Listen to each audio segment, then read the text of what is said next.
Bom dia a todos, eu sou o professor Antônio, como já tivemos aí um primeiro momento presencial com a grande maioria de vocês, sou professor de matemática. Então, nesse primeiro momento, trabalharemos aí como é que se desenha o enunciado dessas questões, o que que pede, o que que você tem que observar.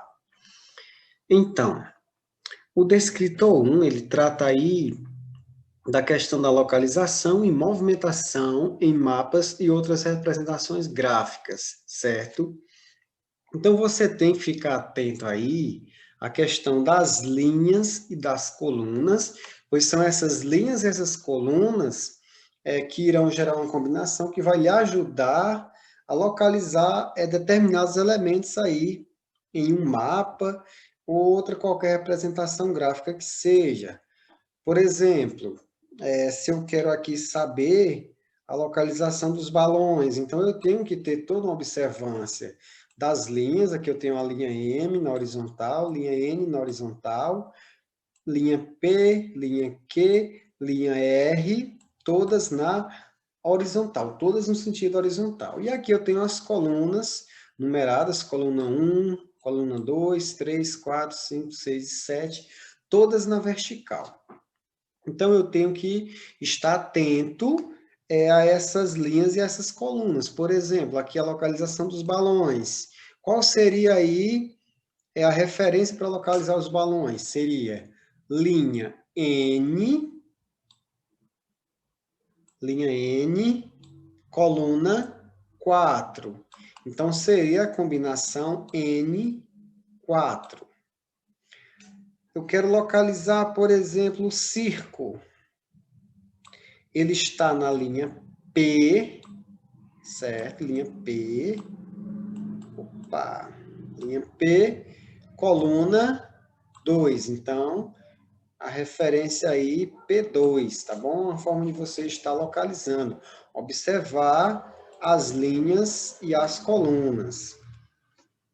Esse mapa aqui, ele traz o mesmo sentido, né?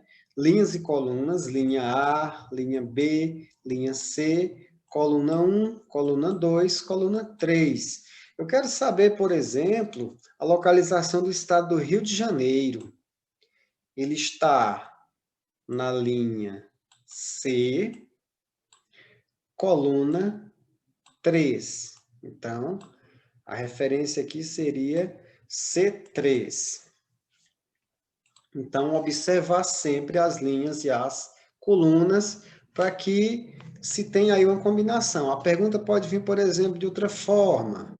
Então, que estado estaria localizado? Aqui na referência B1, linha B, coluna 1, seria o estado do Mato Grosso, ok? Então, prestar muita atenção aí nessa referência das linhas e das colunas, nesses mapas e representações gráficas. Dando sequência, então, agora a questão da lateralidade, localização e orientação espacial, onde vocês vão observar toda essa questão que às vezes gera dúvida, questão da esquerda, direita. Então, uma dica para vocês, você com certeza sabe se você é canhoto ou você é destro, você é canhoto ou você é direito, esquerdo ou direito. Isso vai ajudar a compreender essas questões. Por exemplo, eu estou aqui de frente para esta casa. À direita da casa está a bola, à esquerda da casa está a bicicleta. Então, você saber se você é canhoto ou destro, esquerdo ou direito, vai lhe ajudar a localizar aí os elementos pedidos nas questões. Tenho aqui, inclusive, as plaquinhas aqui, vira à direita, vira à esquerda, certo? Outra dica também interessante é você lembrar que em uma folha de papel, sempre nós vamos escrever da esquerda para a direita, certo? Sempre da esquerda para a direita. Começamos aqui na esquerda e escrevemos sempre na direção da direita. Então, por exemplo, eu vou aqui nessa estrada, eu quero ir para um restaurante, então eu tenho que virar para o lado direito. Se eu for aqui para a praia, eu tenho que virar à esquerda, certo? Então, muita atenção aí nessa questão de lateralidade. Agora nós vamos aí para o ponto da aula 2, que são os descritores referentes às figuras tridimensionais, planificações. Entender que uma figura tridimensional são figuras que têm múltiplas faces, certo? Estão divididas basicamente em poliedros e corpos redondos. Temos aqui como exemplos figuras que todas as faces são planas, ó, uma face plana, outra face plana, atrás, embaixo, tem outras faces, sempre tendo faces planas. Exemplos aqui, paralelepípedo, pirâmide, cubo, prisma. Os corpos redondos, ele tem as faces curvas, certo? Grande parte das faces deles são curvas. Alguns destes sólidos pode ser que tenham uma face plana, mas curvada, arredondada, como por exemplo o cone, né? O próprio cilindro. Então, os corpos redondos, porque ele vai ter aí alguma face no formato arredondado. Então, relembrando que poliedros são sólidos geométricos, cuja a superfície é formada apenas por polígonos, ou seja, figuras planas, formadas por um conjunto de linhas retas. E os corpos redondos, eles são sólidos geométricos, cuja superfície apresenta pelo menos uma parte com forma arredondada. Por isso o nome corpos redondos. Então, nós temos aqui esfera, cilindro, cone, que são exemplos de corpos redondos. Aí, para você pensar um pouquinho, qual seria destes sólidos aí que seria classificado como poliedro? Lembrando que tem essa divisão entre poliedros e corpos redondos. Poliedros, faces planas, poligonais, né? E corpos redondos sempre vai ter uma face meio que arredondada. Pense aí um pouquinho qual seria o poliedro. Pensou? Poliedro é a pirâmide, que é a figura C, certo? A pirâmide, a figura C, é o único poliedro aí da sequência de figuras. Nós temos aqui o cilindro, que é um corpo redondo, o cone, que é um corpo redondo, e a esfera, que é outro corpo redondo. Agora vamos para as planificações dessas figuras tridimensionais. Planificação, pessoal, é um arranjo de polígonos de lados comuns que, ao serem desdobrados, eles retornam à forma que deu origem. Como assim, professor? Simplificando. Vamos supor que aqui eu tenho uma caixa, isso aqui seja uma caixa bonita, diferente, e eu abra ela com cuidado e desmonte ela, deixando ela desta forma, certo? Isso é a minha planificação. Planificação é como se eu abrisse uma caixa, se eu desmontasse uma caixa, ok? Então, vamos observar algumas planificações. Essa planificação diz respeito à planificação de um prisma hexagonal. Vamos supor aqui que eu tenho uma pirâmide de base quadrangular e eu desmonte essa pirâmide. Então, a planificação dela vai estar aqui neste formato.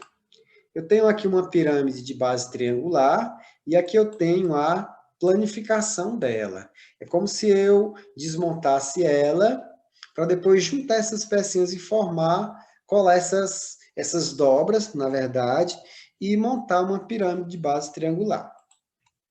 Temos aqui planificações de figuras tridimensionais, paralelepípedo, cubo.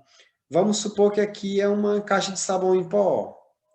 Ela está aqui aberta e depois eu fecho ela, colo, uno essas faces e acaba ficando nesse formato. Então, essa é a planificação do paralelepípedo, assim como essa é a planificação do cubo. Se eu pegar essas dobras aqui, realizar as dobras corretamente e colar essas bordas, eu terei um cubo. Por isso que isto é a planificação do cubo.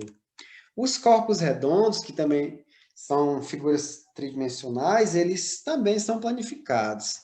Temos aqui o exemplo, por exemplo, da planificação de um cilindro, como se eu recortasse cuidadosamente aqui nas faces e abrisse.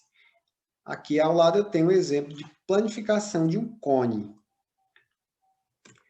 Bom, pessoal, agora é com vocês. Após essas rápidas explicações, de você entender essa localização de elementos em mapas, essa questão da lateralidade, da direita, da esquerda, essa questão aqui do mais próximo, do mais distante, é uma questão mais fácil, não precisa explicar, que também direita e esquerda.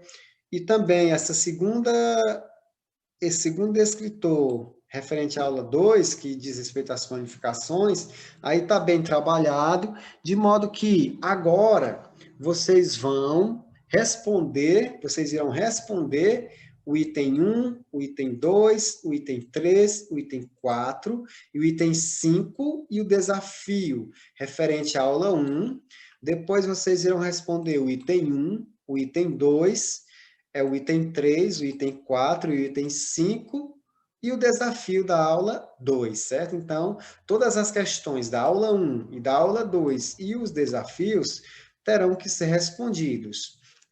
Na quinta-feira, a aula será a correção dessas questões. Vocês vão responder, vão estar com esse caderno em mãos, então vocês deverão estar com esse caderno em mãos para que eu coloque a aula fazendo as correções e você possa conferir as respostas. Durante as correções, eu irei dar uma explicação aí de resolução dessas questões. Então, fiquem com Deus e até mais.